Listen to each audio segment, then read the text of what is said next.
Magluluto tayo ng chicken, grilled, sa oven ko ito lulutuin. Papakuluan ko muna siya. Nalinis ko na to.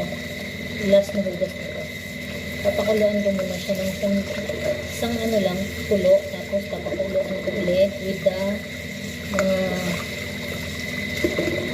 yung nilalagay sa mga anik-anik.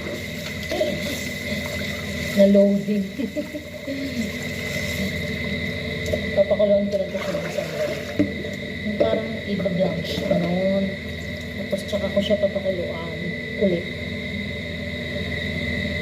Ito. Yan. Parang mawala lang yung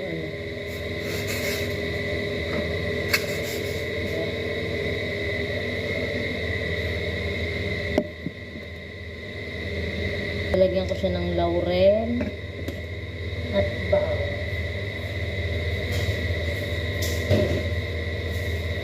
Okay.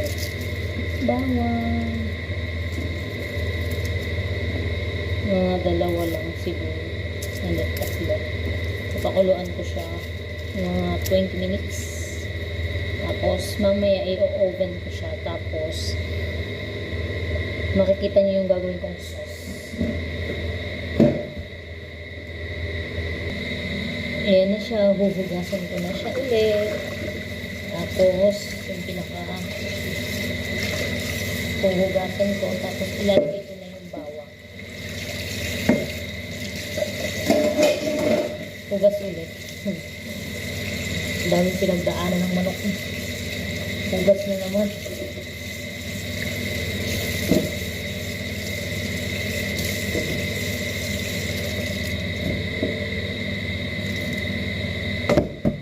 Nalagyan ko siya ng tubig dito kasi yung tubig dyan sa gripo hindi pwede pang sabaw kasi dyan lang kayo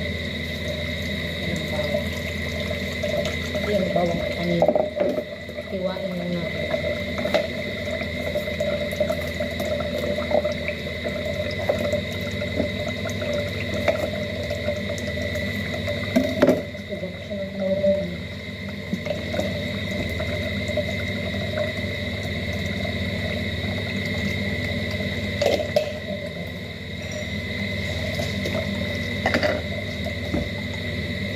Tama na yung tubig.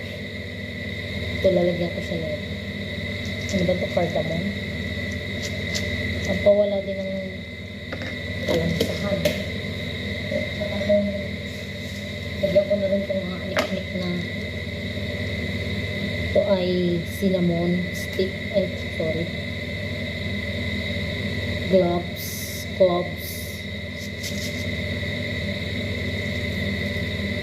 Nilagyan ko siya ng asin. Para goods yung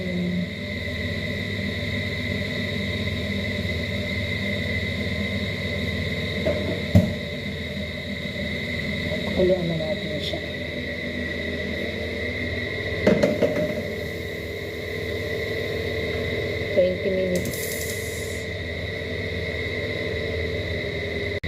Habang inaantay natin yung pagpapakulo ng chicken, gagawa tayo ng sauce para mamaya ipupunas natin sa chicken. Hot water, tomato paste, black lemon powder, paminta, black pepper, at saka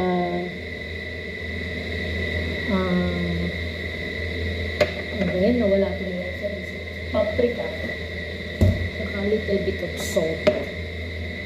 Utunawin natin yung tomato paste.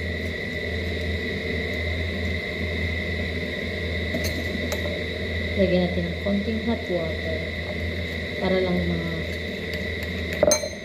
dagdagan natin kasi whole chicken yun. Depende sa inyo kung gaano kadaming chicken yung lulutuin. Yung sa akin kasi whole yun. Paprika. Hindi naman mahanggang yung paprika. Ito yung nagpapasarap. Black lemon powder.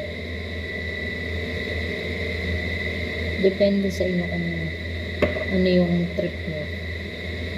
Ito kasi yung kauna-unahang tinuro sa akin ng madam ko. Yung bago lang ako dito. Pinakamadali. Papakuluan mo lang yung chicken.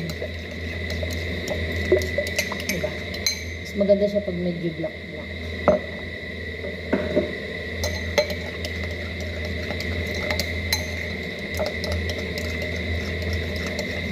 Pwede nyo yung itry kung anong lasa.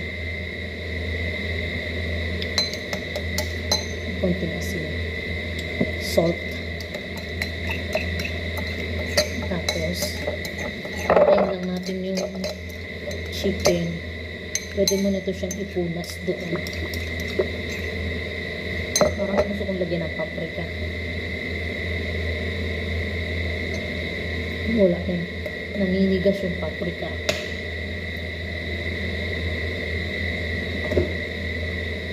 Diba? Walang ka-easy yung pangpahid natin sa chicken mamaya.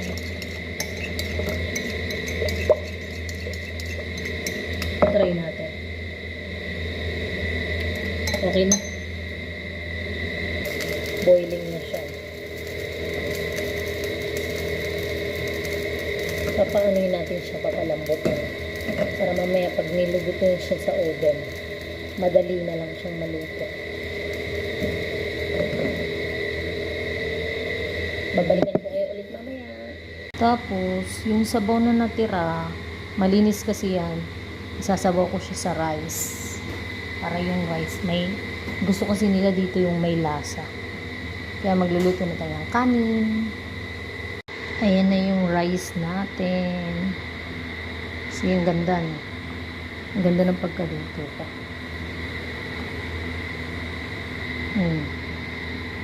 Oh, yummy yummy. Tikman natin.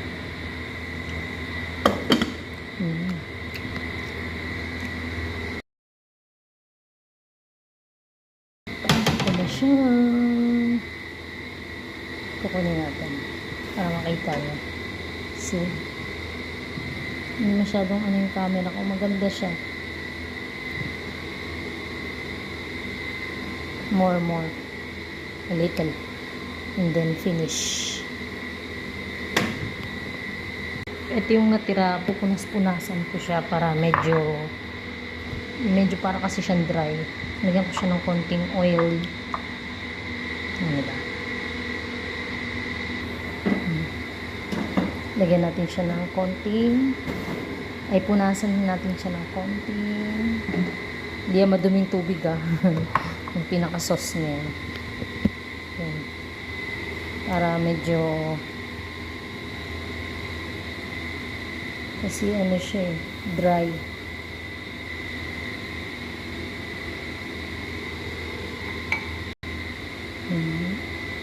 Tapos mamaya babalik ta rin natin yun.